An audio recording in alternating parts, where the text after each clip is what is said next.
Everyone. I'm Lindy Lavender. I am the Policy Director here at the East Bay Leadership Council. Thankfully, I know most of you.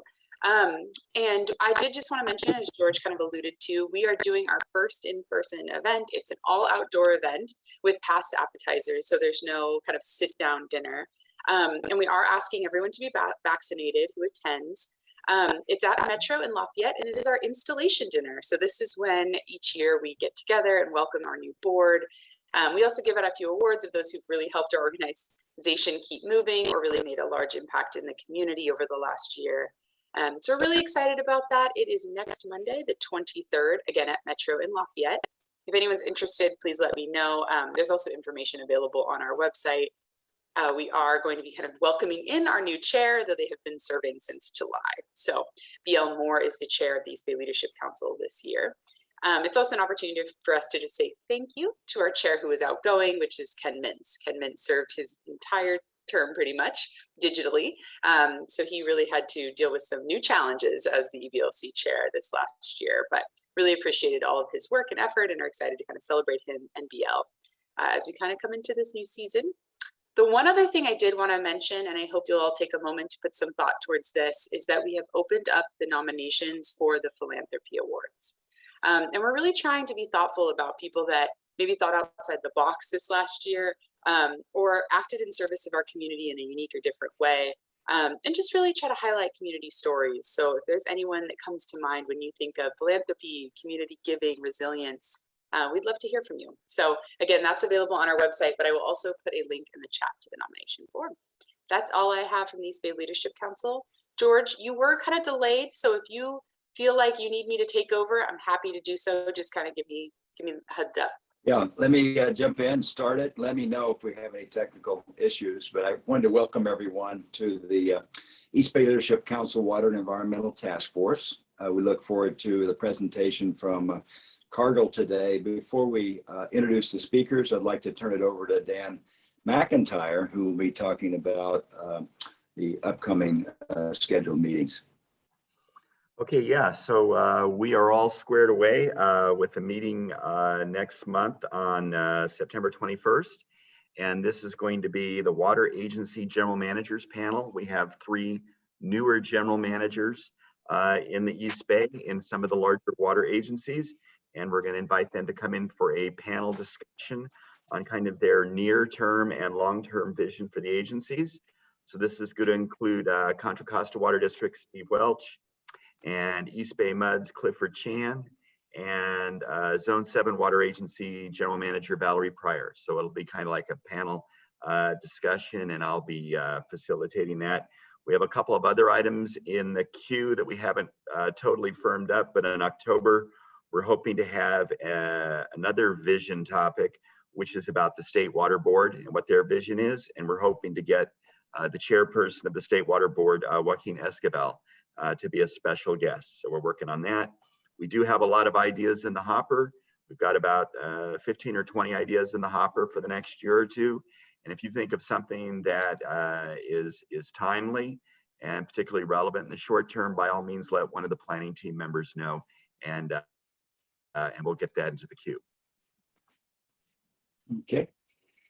And Dan, and normally either Gary or yourself will comment if you wish on the current like water situation, drought situation. Do you have any comments or updates today? Yeah, I do. I just wanted to remind everybody to keep in mind that all the different agencies, whether they're in Marin or Santa Clara County or East Bay MUD or the Peninsula, we all have different systems. We have different conveyance systems, different water supplies.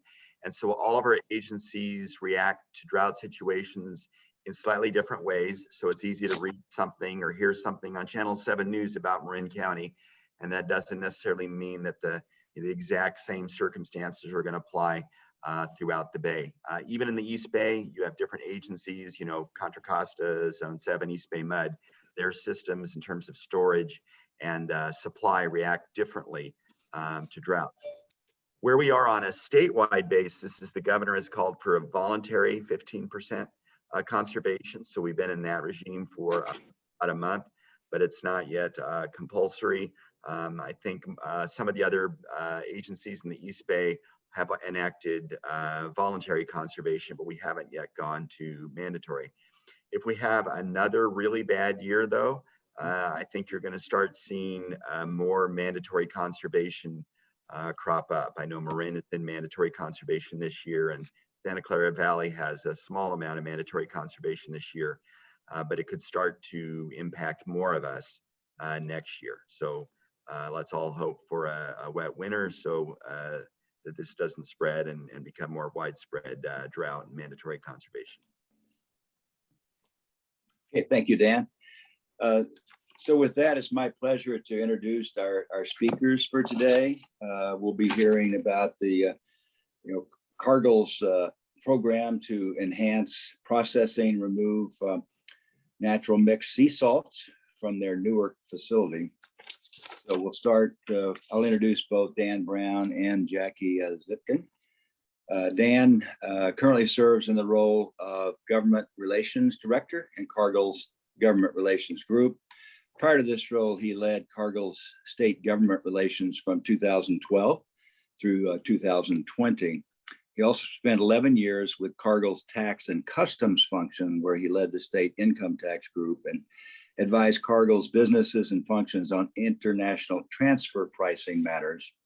Don earned his BIS degree in business economics from the University of Minnesota, and then his JD or law degree with honors from William Mitchell College of Law. And then Jackie Zipkin will also be speaking today. Jackie currently serves as general manager of the East Bay Dischargers Authority, a joint powers authority that sustainably manages the discharge of wastewater from approximately 1 million East Bay residents to the San Francisco Bay. Prior to joining EBDA in 2018, Jackie served as manager of environmental services at East Bay Municipal Utility District. She holds a bachelor's in science, master's in science in civil and environmental engineering from Stanford University, and she's a registered professional engineer in California. So with that, we'll turn the mic over to Don and Jackie. Thank you. Just making sure that people can see the presentation. Looks good. Oh, good. All right. We spent a lot of time on this. We want to make sure you can see the picture that we put together. So again, thanks for the opportunity to talk before the task force. I think you're going to find this project interesting. And I would guess that many of you are aware that there are some ponds in the southeastern part of the bay. But maybe not sure what goes on there. And I'll explain a little bit about our operations there and how you actually make sea salt. It's kind of an interesting, it's a very old and very environmentally friendly process.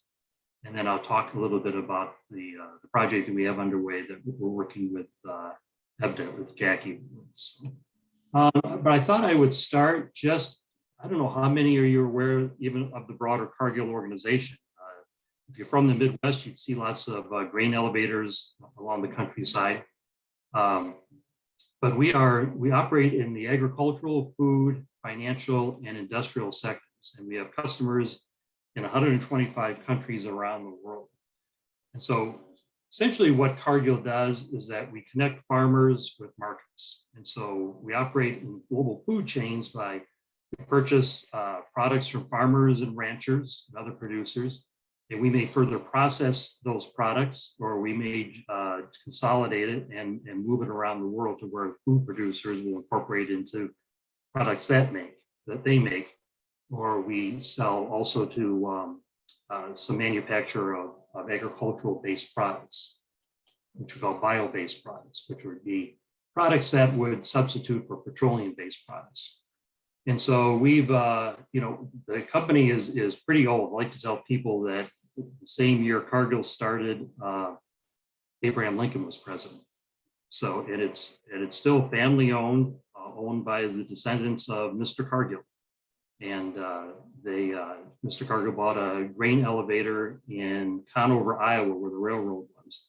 And that's, we say that's the first, that's the beginning of the Cargill organization. Oops, I skipped over.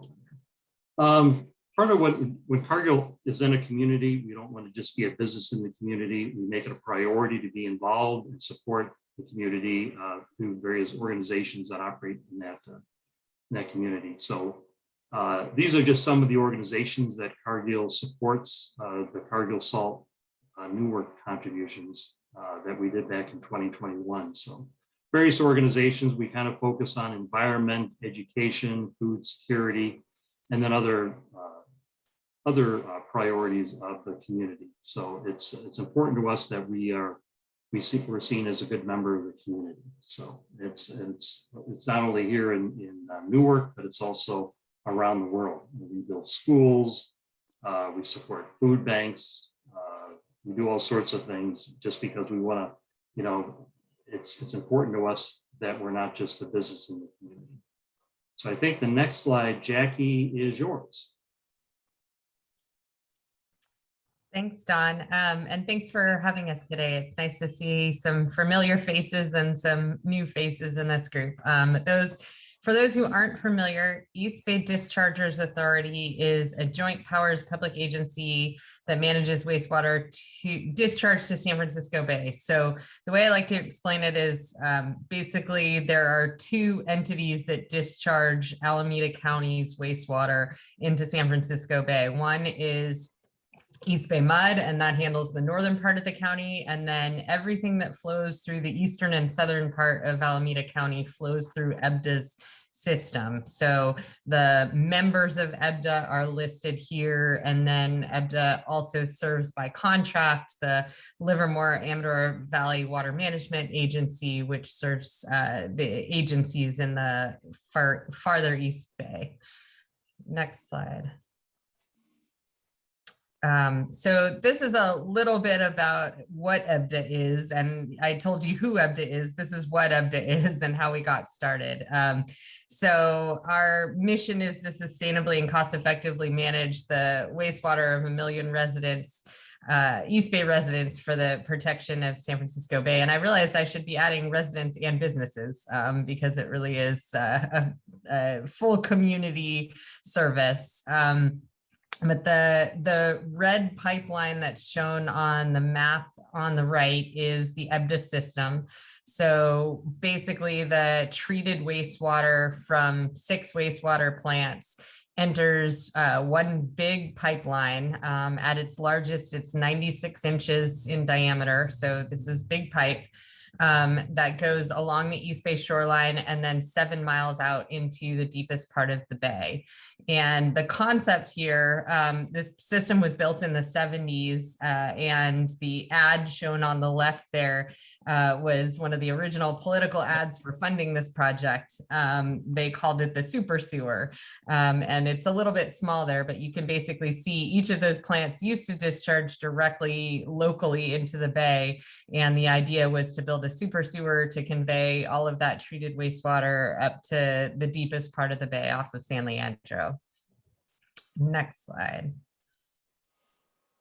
I think I had this one.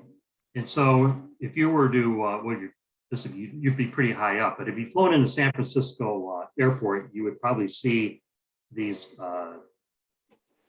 interesting colored ponds that are off to the right as you're landing. And I can talk a little bit why they have those colors. So these ponds have been operated by Cargill and its predecessor company, Leslie Salt, for over 70 years. And our Newark operations covers about 12,000 acres of salt ponds. And we are the only major solar sea salt facility in the US. And we produce it, very simple process, using seawater, sun, and wind. And each year that facility can produce about 500,000 tons of sea salt. One of the other products that we produce out of that facility, because there's other salts other than sodium chloride in seawater. So one of the other products that we produce is a magnesium chloride brine, which is used for road de-icing. Not a big issue in the Bay Area, of course, but back east, it is a big issue. So it's a good product for us. But the magnesium chloride is also used for dust suppressant on roads, keeping the integrity of the roads and keeping dust from blowing around. The facility has about 200 employees. We have 2 unions operating out the facility. We have the machinists and the Teamsters. We've tried to be very good stewards of our land holdings in the Bay Area.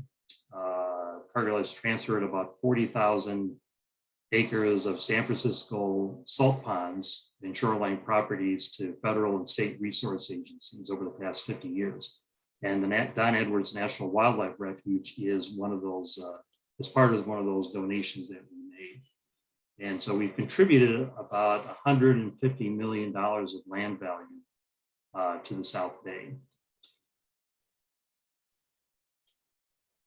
And Cargill doesn't have a lot of direct-to-consumer products, but we do have one, and this is diamond crystal. So when you see diamond crystal in the store, now that's the sea salt that you use for food purposes, but there's also, if you have a water softener, there's solar sea salt water softener crystals. So that is our product that you would see on a grocery shelf. And if you see sea salt as a food ingredient, it's probably coming out of Newark. And chefs have said that our sea salt is the best. So if you're out there shopping sometime over the week for sea salt, make sure that you at least try the diamond crystal.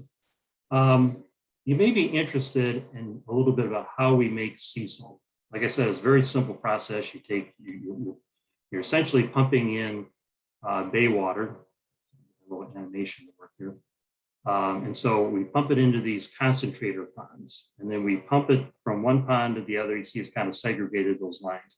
So we pump it through these various ponds, and the water and the wind and the sun work to evaporate the water. And so then it starts to get more concentrated, salinity rises. And so we pump it along to these concentrator ponds. We put them in these fickle ponds to the point where we actually can go in to these crystallization where the salt crystallizes, sodium chloride, and we bring in equipment to remove and harvest the sea salt. It's a process that takes about 2 to 3 years, depending. And what happens is after we harvest the sodium chloride, we'll pump it through with these called these desalting ponds, it's purple ponds.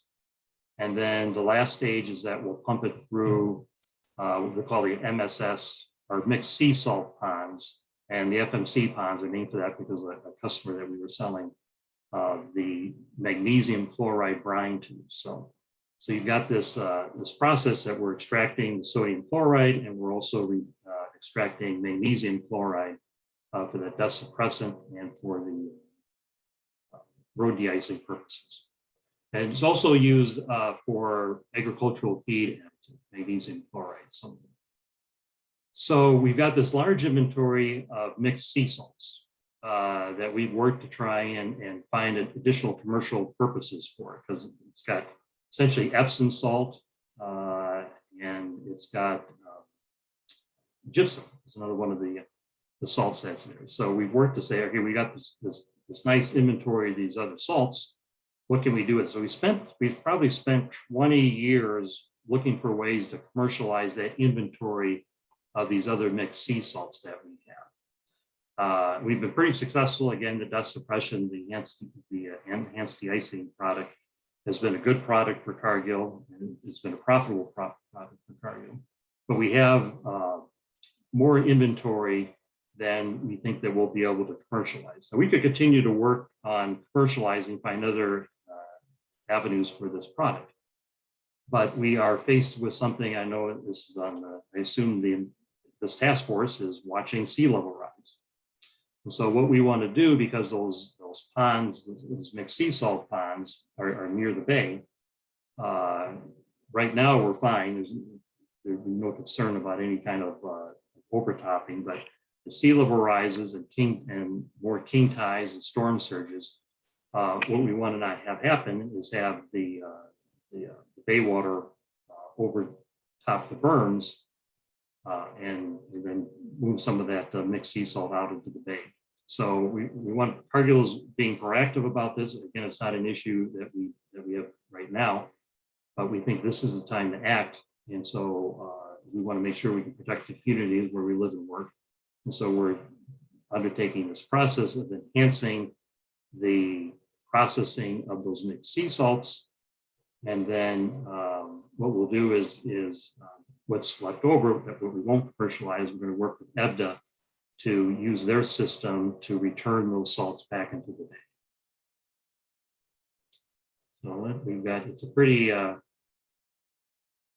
it's actually more complicated than this, but explains the kind of the process pretty well. So this is our enhanced processing and the removal. So what we'll do is that we'll extract additional commercial product out of that mixed sea salt inventory that we have, where we will pump in bay water, dilute it, and then what we're going to do is we're going to send that brine through a new pipeline that we're going to build, where it will connect with the EBDA conveyance system.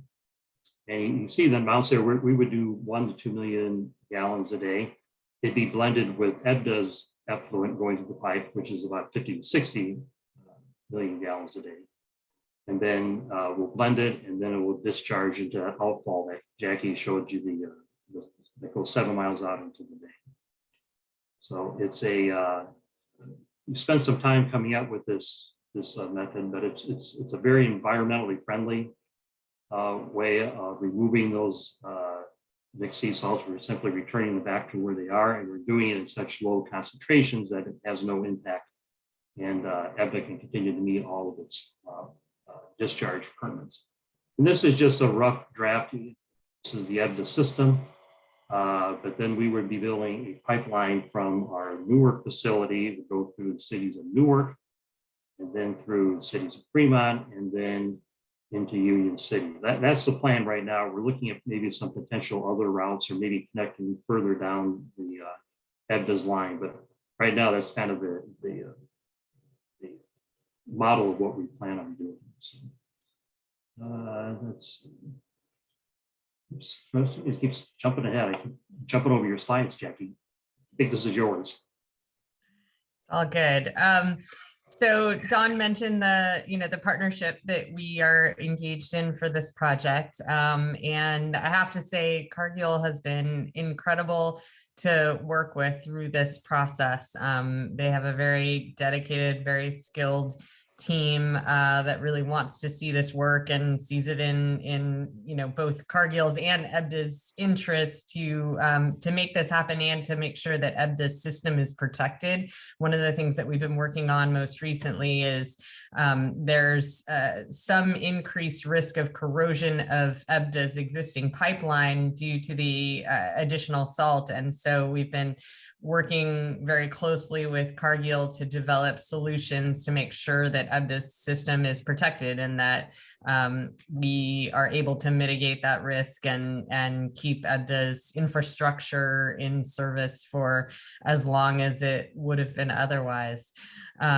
So, beyond just the partnership, what's in it for EBDA? Why are we part of this project? So first of all, we believe in the mission that Don stated, that this is appropriate stewardship of San Francisco Bay and the resources in our community. In the face of sea level rise, blending this salt that came from the bay with our effluent and returning it to the bay just makes sense and seems to be the most environmentally responsible approach, as opposed to, letting it wash into the bay in the face of sea level rise, or, trucking it somewhere with all of the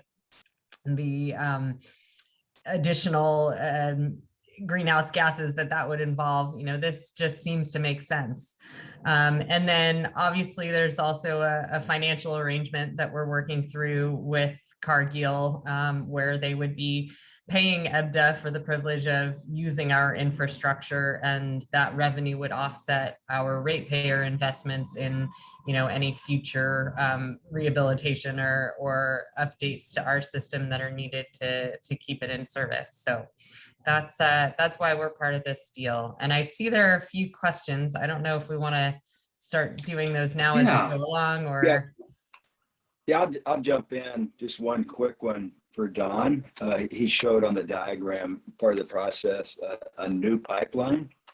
I guess the question would be, did that did that replace an existing pipeline? And what were the reasons for the new pipeline? Is it larger, or more resistant to corrosion, et cetera? So just could you provide some details Sure. on the new pipeline? Yeah, it doesn't replace a pipe. It's a brand new pipeline. So there's no existing pipeline that we're replacing. So we had to find a way to get the brine from Newark to connect with EBDA. So it's about a 14-inch pipeline. So I always draw a blank on that. It's a plastic pipe. It's that pipe that they use for HDPE. Thank you. I've given this presentation a time. I always fumbled over that. So that's the type of pipeline it will be. Mm-hmm. Okay. A couple ways of just additional information. Some of it will be through a trench, and other will be directional drilling. We won't have to disturb the ground above us. Combination. And I saw the question. David Richardson, I want to say, well, that's great. I'm back, David. There was a comment about deoxygenating the brine in order to address the corrosion. So that is generally what we're looking at. So we realize that the risk of corrosion is in the segments of our pipeline that have open channel flow. So I showed EBDA's system previously.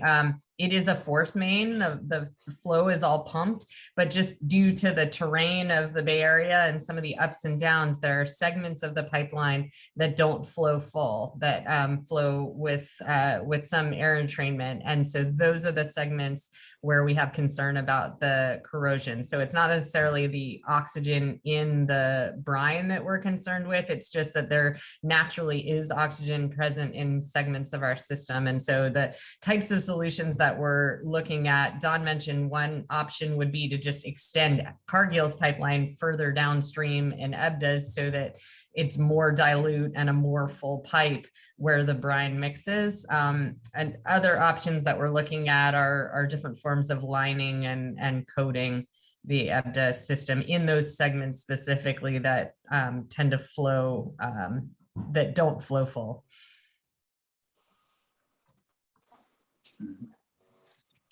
Are there any other? Thank you. Any questions? I wanted to let you know, these are some of the other stakeholders that we've reached out to explain what the project is. We realize people have an interest in the Bay. It's a tremendous asset of the area, and people are very protective of it. And so people want to know what this project is about. So we talked with BCDC, we talked with the Water Board, the Refuge. We met with San Francisco Baykeeper, and we also met with Save the Bay, who committed us on being proactive on this project. Other business organizations like yourselves, and then elected officials at the state and county and federal, and then we also met with the building trades. We plan on entering into a project labor agreement for construction of the pipeline.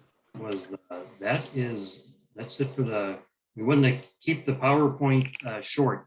People, Zoom environment, people have seen enough PowerPoint presentations. So make sure we left enough time for the. And I should mention the photo in this picture for EBDA, and it's the same one that's in my background here, is the EBDA outfall off of San Leandro. I had a quick question regarding the CEQA compliance process. Can you just describe that, what your process has been and when it started, where it is now, and how far do you have to go on the CEQA compliance, and permitting? Yeah, I can take that one. So EBDA is acting as the lead agency for CEQA. And where we are is under Cargill's direction, AECOM prepared an initial study looking at the improvements that are happening on Cargill's site as part of this project, as well as the new pipeline. So they've done an initial study analyzing the impacts of that that pipeline and those improvements. Where we are now is EBDA now has taken over the process as the lead agency. We hired Ascent Environmental to perform that analysis for us. So they are reviewing the initial study that was prepared by AECOM and deciding sort of what direction to go with that. Since that initial study was done, these corrosion mitigation options have started to be discussed, and that adds an element to the project that we're just beginning the environmental analysis on now. So we have not yet determined whether we'll be pursuing a mitigated negative declaration for the project or need to pursue a full EIR. We'll actually be talking about that a little bit later this week. So that's where we are in the CEQA process. Okay. And then Ann Spalding has a question. Ann, would you like to ask the question, or do you want me to ask him? Sure, thanks, George. Just wondering if there's any opposition, and if so, who is opposed and what the issues are? You know, we have not met anyone who's been opposed. People have asked questions. Am I still screen sharing? I'm trying to shut it off. Is it still? Okay. Nope, you're good, Don. Good, thank you. Whoever sent that note, thank you. No, we haven't. I don't think I'm disclosing anything confidential. That San Francisco Baykeeper and Save the Bay have not always been supportive of Cargill's activities in the Bay, and so we spent a significant amount of time thinking about how to communicate this project, because it really is, if you step aside, this really is people should support us, and the organizations that the environmental organizations we thought would support it as well. So we had not gotten any pushback at all, and the agencies, I mean, one agency said, I don't see any red flags, I don't see any yellow flags. They kind of see that we've done our homework, understanding how this will work, and make sure that it's, you know, it's very environmentally friendly. And the fact that we're dealing with this issue of sea level rise now before it becomes an issue. So no opposition at this point. So. Okay. Thank you, Ann. Bob Whitley, want to jump in with your question? Bob, you may be muted. I'll go ahead and ask the question as shown in the chat line. There you go. Hi, everyone. So my question has to do with water quality.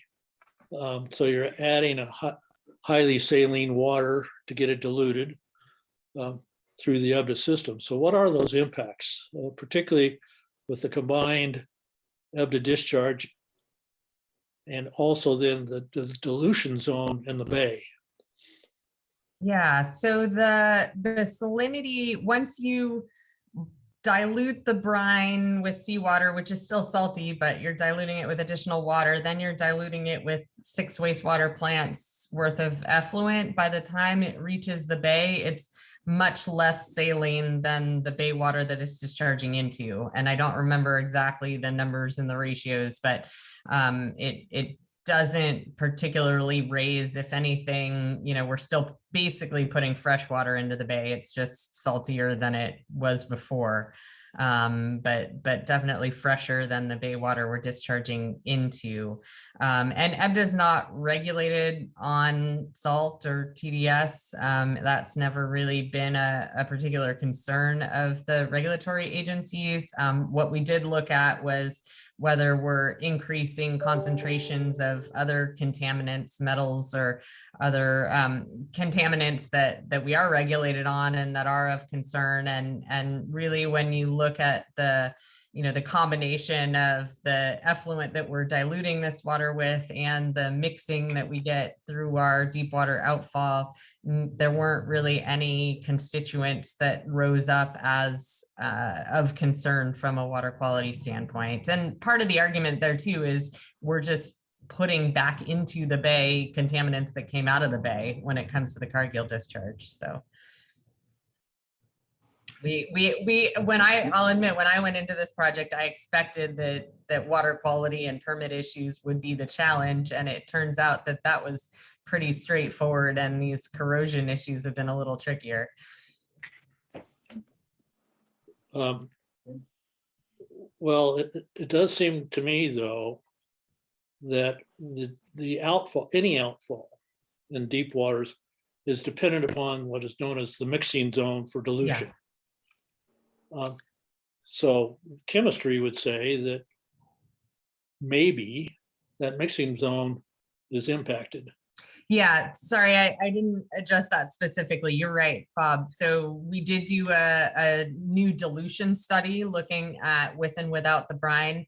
And currently EBDA's dilution factor is 79-1 with the mixing that we get just from our, putting our effluent into the deepest part of the bay. When we add the brine and the changes to the buoyancy that creates, it's 74-1. So there is an impact, but it's so slight and the number's so high to begin with that it's not a material impact. Thank you. Okay, other questions? I notice, David Richardson has asked for a copy of the PowerPoint slides. Lindy, I assume, is that going to be posted on the East Bay Leadership Council website? We actually generally don't post slides now because the full recording is available. So for those who are interested, they have the ability to actually watch the presenter go through the slides. If someone did want the presentation just for their own review, as long as Dawn and Jackie are fine with that, I'm happy to share it. Just feel free to send me an email. But during this time, we've kind of been stopping posting the presentations because people have access to actually a more full kind of presentation. We've developed a one-pager that I'd be happy to share if you want to post that on. It just explains what the project and the partnership with EBDA. Sure, we could certainly do that. Thank you. I was just going to piggyback on Ann's question and the answer about opposition to the project. The East Bay Leadership Council has taken a stand for other projects. Examples would be like solar, as fossil fuels are phased out, solar plants. But in California, generally, there's opposition to almost anything that's done, solar and wind. And so it's, that's amazing. I find that quite amazing that there's been very little opposition. So you've done a great job in, reaching out to your, the community and the stakeholders. So congratulations on that. And fingers crossed, we still have a ways I to was go. going to say, let's not praise it too much. We don't want to. Yeah, exactly. Yeah, there's always something, it seems. All right, other questions from the group? Yeah, I don't know, Lindy, if you can, there's a phone number on the one pager, but also if you want to send my email around, I'd be happy. Other questions come up, we'd be happy to answer them. Mm-hmm. Certainly, yeah. Happy to share that information. I had also a quick one on just the logistics of getting salt, to the Newark plant. Is that done by truck? How do you move the salt from the plant or getting source? Well, from your source to the Newark plant. Well, from the ponds, because we've got processing on the once it's crystallized in those ponds, those crystallizer ponds, and we've got a processing facility that cleans it and does some other things to it. But that's about it. So there are pumps and things like that. It's mostly for what's out in the ponds to get it to the plant for packaging and things like that. That's just done with heavy equipment. Okay, so it's done. Okay, thank you. Appreciate that. Oh, I mention the color of the ponds. People wonder, what you got chemicals in there, or what's going on? That they're like orange and green and yellow and all. As it moves through the various ponds and the salinity increases, They're little organisms that thrive in that very salty, so little shrimp and little other organisms, which give it those interesting colors. So it's nothing chemical being added, but you look at that sometimes, these big red ponds, you wonder, what is that? But it's all natural little organisms that are thriving because of the very high concentration of salt.